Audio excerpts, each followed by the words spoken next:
going after the protections for working people. But it's not just Republicans. The truth is, our whole economic system, in a sense, which we love, greatest country in the world to live in, we love a free enterprise system, nobody's knocking that.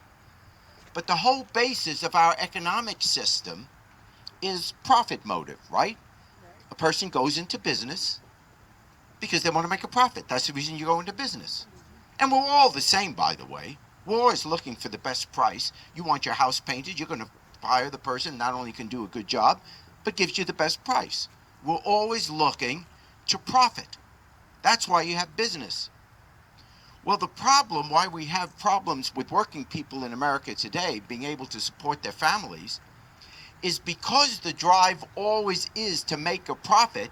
Every single business that exists in America will do everything it can to cut its expenses so that it can have a profit. So what happens? We have built into our system the motivation for every business to say, hire as few people as possible.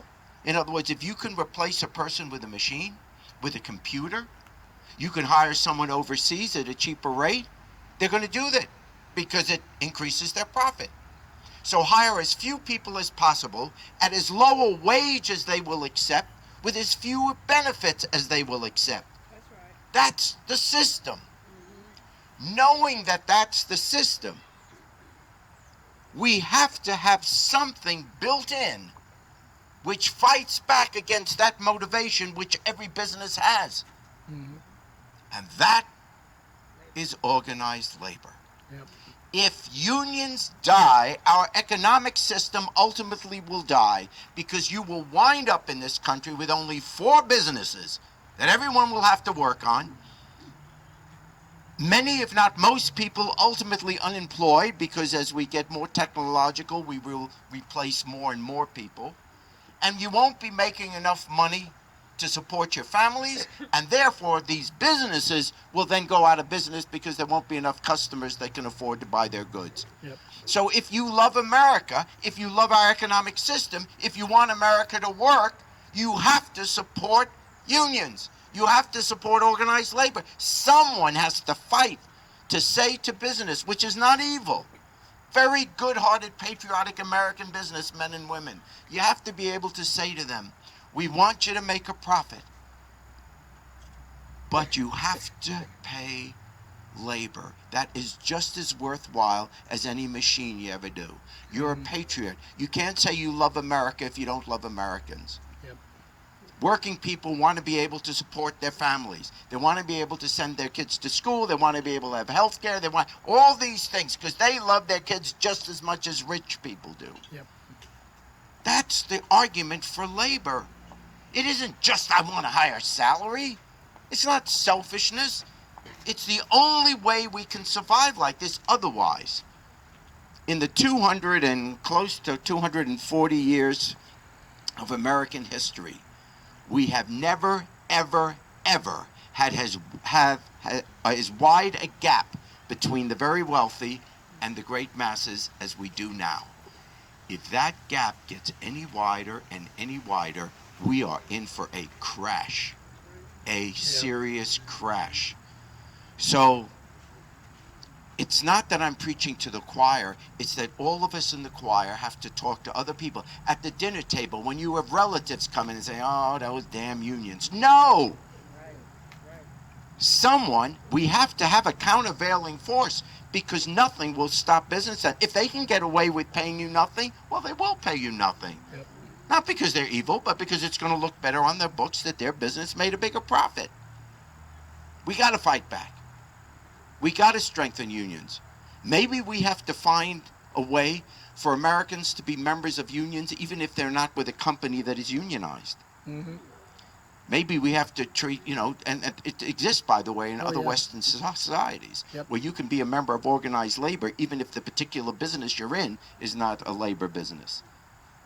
But working people have to regain some strength, because the gap keeps widening and widening.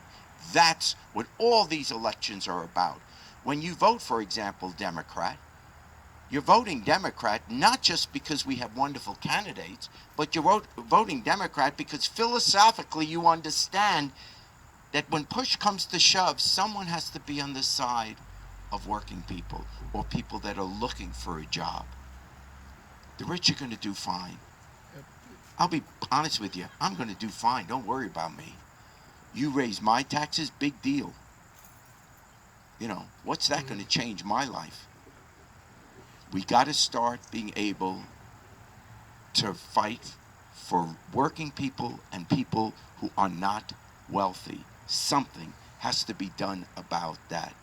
One more thing, which I don't understand, maybe you can all help me with it.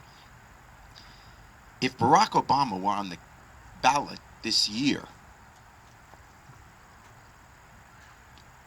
we'd do really well in the polls.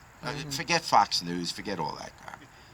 The truth of the matter is, when he's on the ballot, we get energized and we win elections.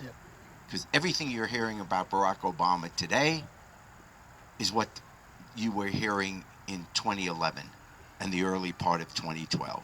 And then comes election night and oh my gosh.